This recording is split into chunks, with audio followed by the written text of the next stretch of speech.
right, greetings, viewers and listeners. Meat Hook Jim here, along with Donnie Hoover, John Orlando, and our special guest, Tom.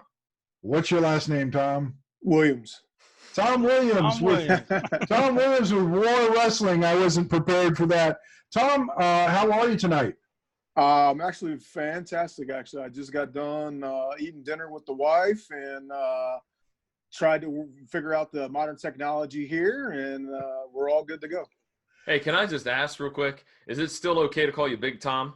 Because let's just be honest. You know how it is in the biz. You get stuck with a name, you're stuck with it. Oh yeah, it's like being called Shithead Jones. I mean, it don't matter. You know, that's your name. I mean, I still call him Tom, Big Tom. Yeah. Well, here's the crazy thing about it is you know, John and Donnie know somebody, Sean Lyle, Peachy Rodriguez. Yep. I'm the one that gave him that name. Here it is, really? 10 years later, he's still Peachy Rodriguez. Yep. You know, it just comes with the territory. You know, I mean, it's one and of then the when things. When you see something like you're like Sean Lyon, who the yeah, Peachy, okay, yeah, absolutely. Yeah. You know, and like it's the same way with me. I'll always be you know, Big Tom. But the funny thing about that is I can kind of give you a little bit of a backstory. We did a show with Buff Bagwell, I don't know, it's been 10, 12 years ago, and he came in for us, and we had a gentleman that I managed named Dexter Dementia. Well, his name is Tom too. Well, he introduced himself as Little Tom. Now, Little Tom is like 350. And Buff Bagwell says, who in the hell is calling you Little Tom? They all said, you'll know when Big Tom introduces himself. So he comes around, shakes everyone's hand. I introduce myself as Big Tom. He's like, oh, now I see why you're called Little Tom. You know, so yeah, I mean, it kind of sticks with me. You know, the boys tease me now because now they call me Schmedium. I'm in between the small and the medium. I'm Schmedium Tom. And the funny thing about that is I just did a show on July 4th with Dexter, Little Tom, and his whole family's there. And I'm getting ready to leave, you know, it's after the show. And I said, hey, by the way, I've lost like 5 more pounds. And so you'll always be Big Tom. He's like, F you, you prick, you know. So it is what it is, you know. I mean, but yeah, overall, you know, I'll always be Big Tom. That's kind of like, you know, personality-wise, persona-wise.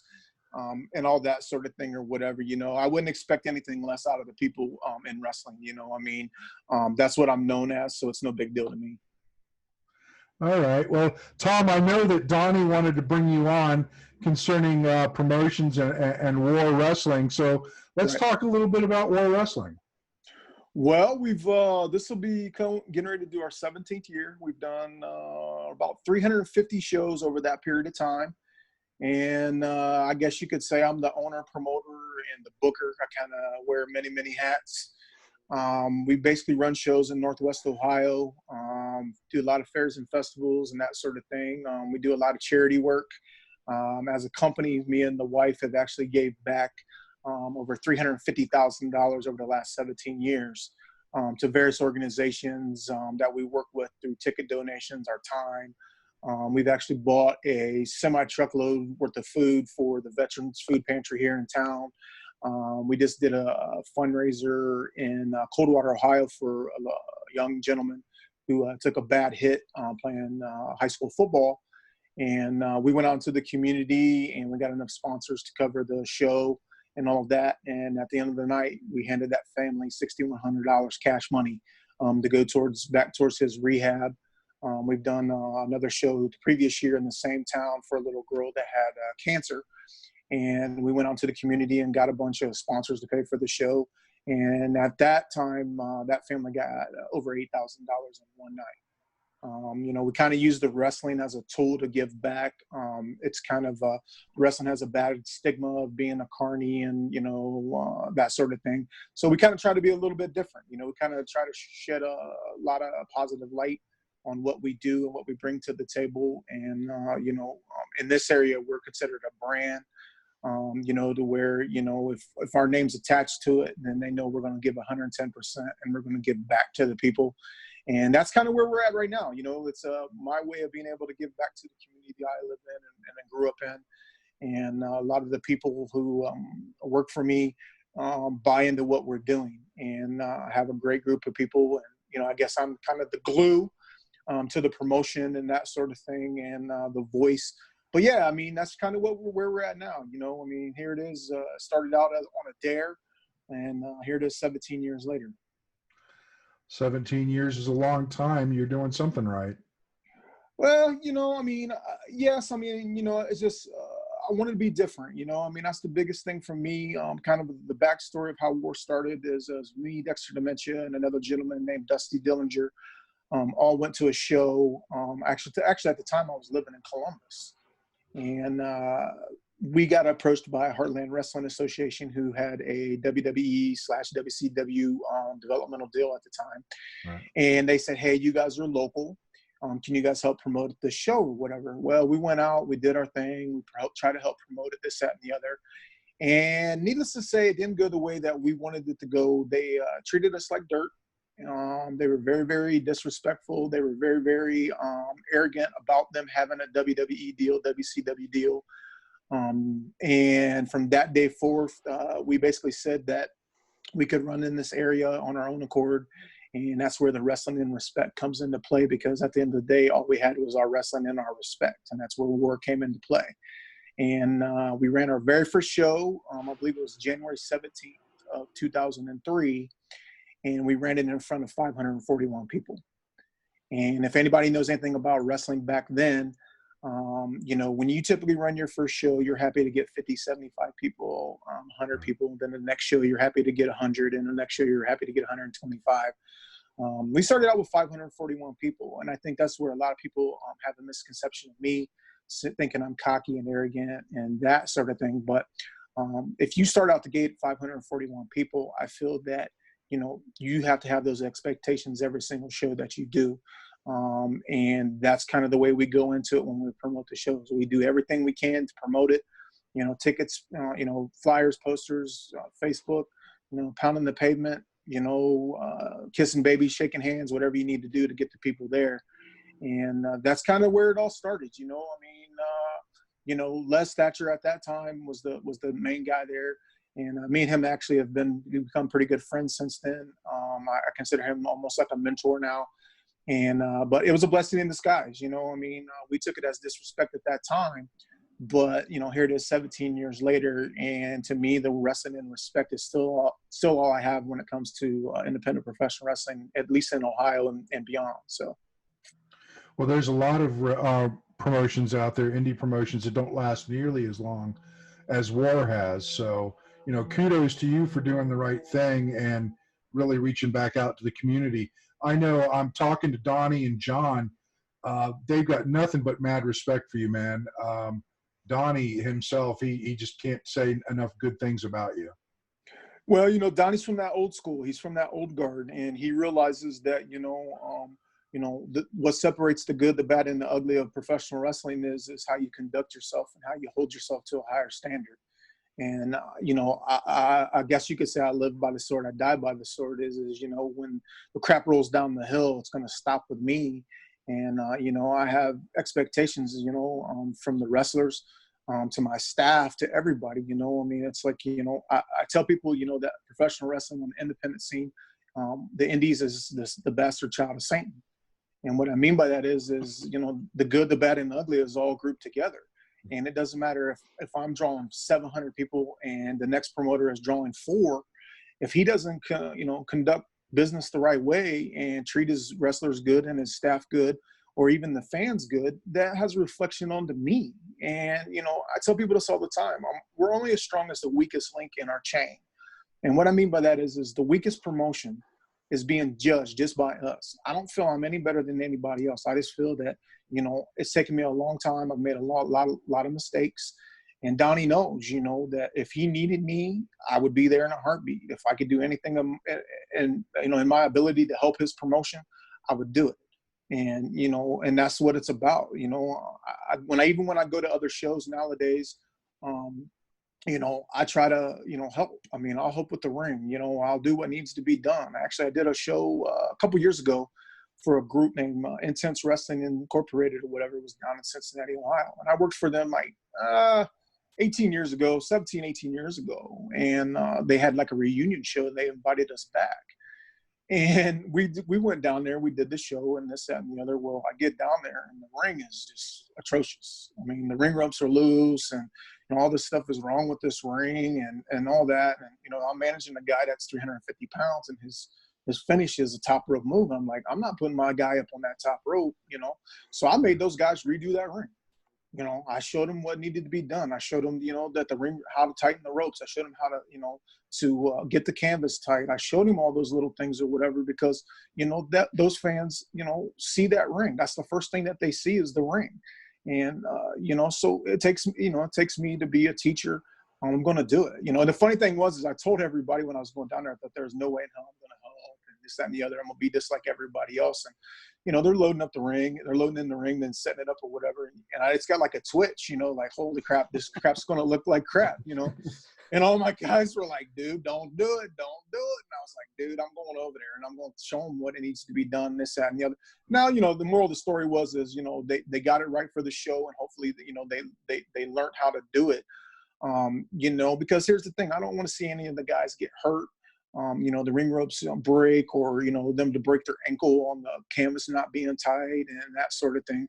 So, it's just a, I guess I'm kind of the old school guard, where, I'm going to lead by example. And, now that I'm physically able to do it, I'm going to show. It's my job to teach. Al Snow told me something 20 years ago. He said that, you can have the best idea in the world, but if you keep it to yourself and no one ever hears it, then it's just going to fall on deaf ears.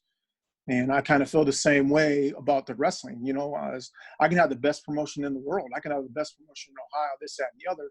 But if I don't lead by example and help people, then it doesn't matter how great I am, because, there's somebody somewhere else that's going to end up putting on a bad show that's going to be judged. So I want everybody to succeed. You don't always get that in professional wrestling. I mean, Donnie knows, you don't always get everybody trying to help everybody.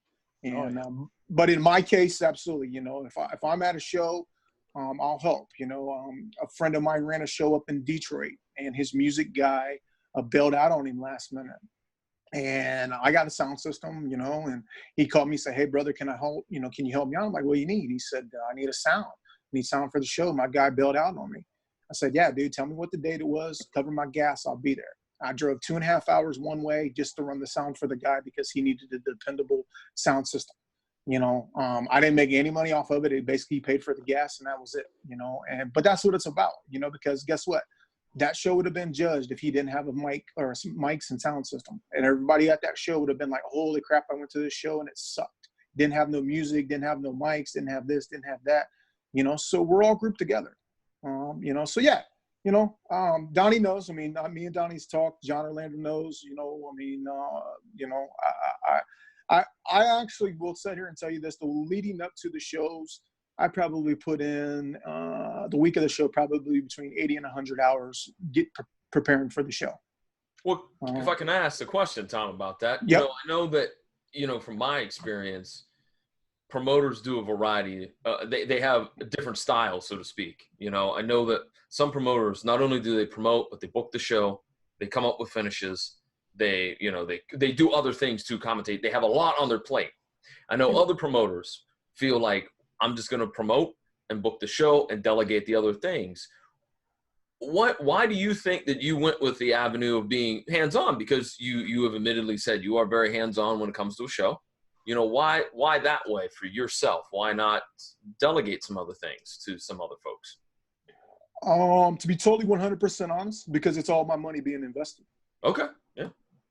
Smart answer. And correct answer. Yeah. Yeah. Yeah. I mean, I feel that, if I'm forking out $5,000 to run one show, then it's my time, money, and energy going into it. And I'm going to I want, that money back plus some, and I found out over the last 22 years that, if you delegate it to somebody and they don't have a financial stake in it, then if something doesn't go according to plan, then they just blow it off, right.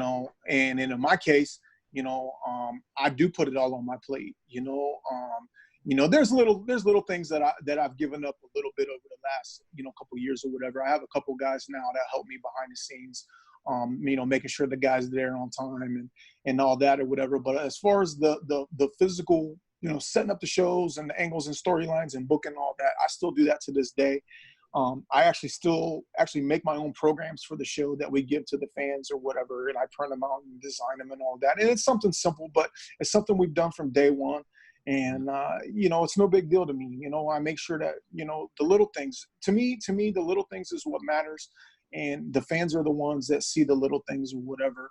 Now that I'm, going back to me being physically able to go out and do these sort of things, it's even worse, on me, because we actually just did it on Saturday or at 4th of July.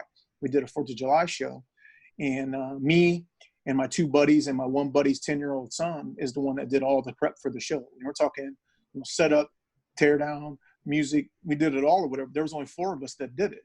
And, the way I feel about that is just, like I said, if I'm investing $5,000 in a show, then, I feel that I have a right to burden all those, burden all that on my shoulders per se. Right. Yeah. Yeah, if So- I could chime in here real Yeah, quick. go ahead. I just kind of been sitting back and listening, and it gets me kind of pumped up because what's going on is exactly why I wanted to do this segment on the WrestleHorror podcast. The main goal here is, from my story real quick, I started wrestling first. I was a wrestler, and then I took a break away, and then when I wasn't able to come back as a wrestler, then I took up promoting. Okay, so I mean, I had helped with booking and all that kind of stuff when I was a wrestler, but for the most part, the promoter side, I was kind of just learning as I went. So I reached out to Big Tom, and he's helped me a lot, gave me a lot of good advice, and one of the biggest takeaways that I use every show is feeding the boys and providing water and drinks. I always make sure there's food and water there every time because it made perfect sense, and it was just something that needed to be done.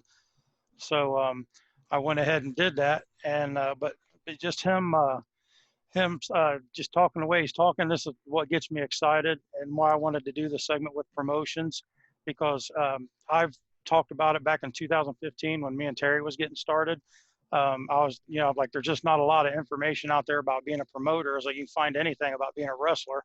And then I've heard Tom say it numerous times about, there's not a lot of information or promoters willing to help each other. There's not a lot of education about it out there.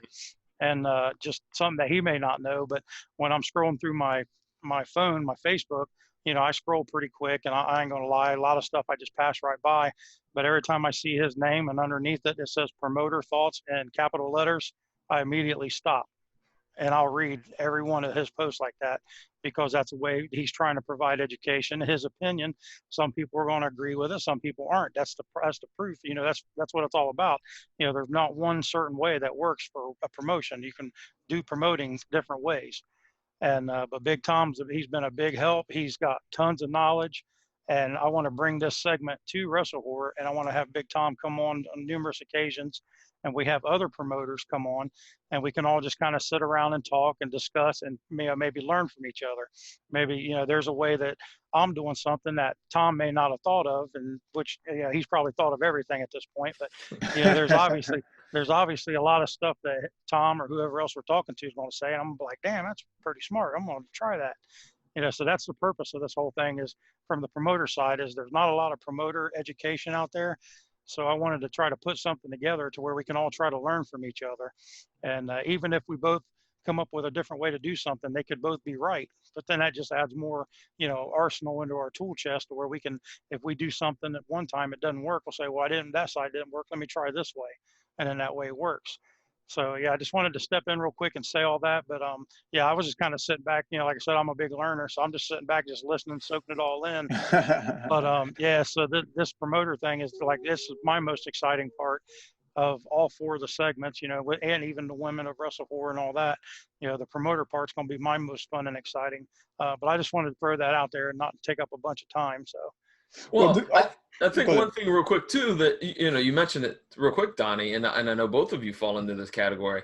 I think that there's some people out there that don't realize that anyone can be a promoter, but there are those folks who go that extra yard to be legitimate, and by that meaning having your paperwork on file, having things squared away financially and whatnot, to make sure that it is run more like a business than the maybe carny backyard ways that it has been in the past.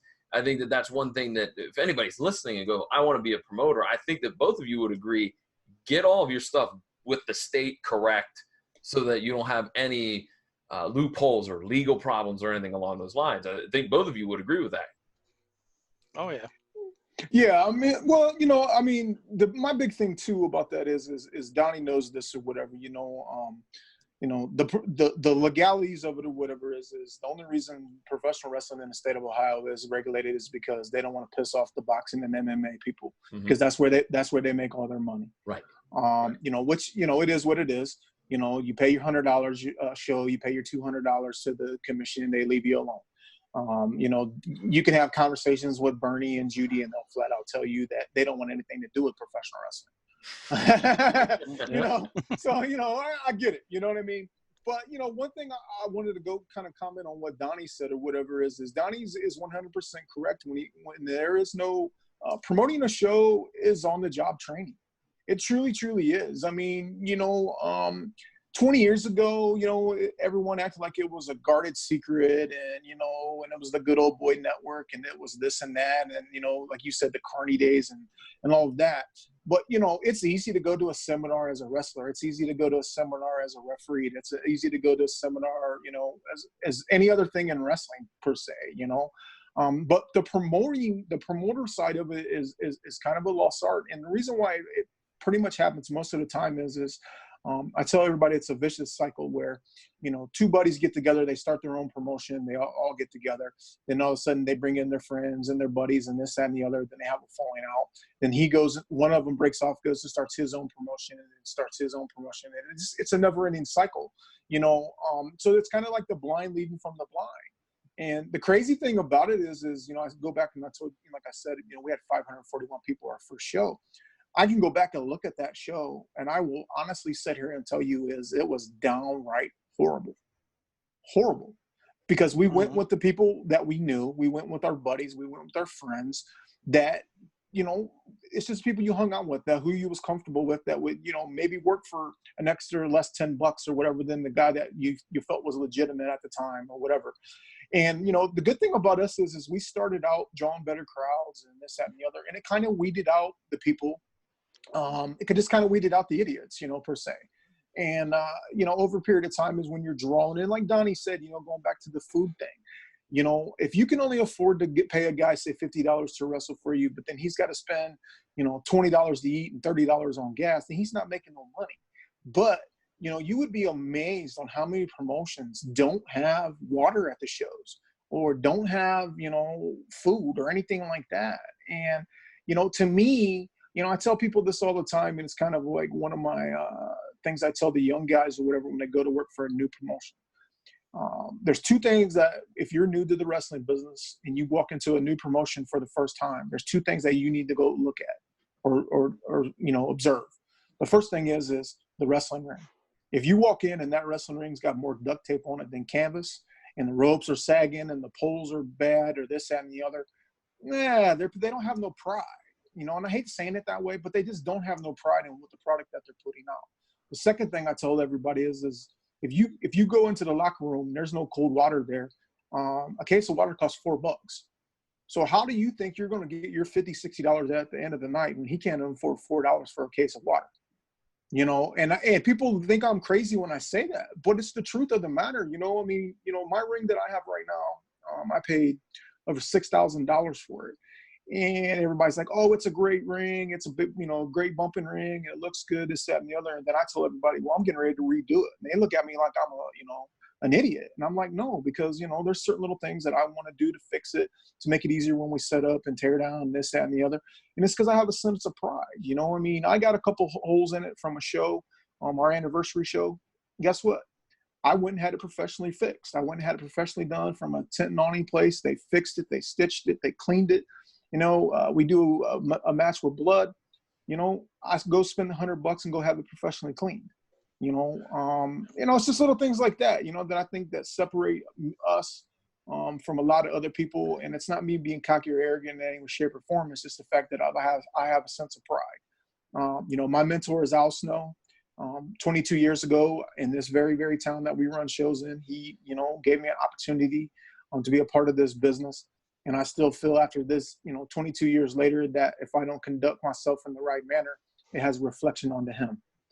And that's kind of the way that I go into it, doing all the shows and promoting and all of that. That's just the way that I feel about it. Right. If I'm an asshole, then, it has reflection on the Al Snow.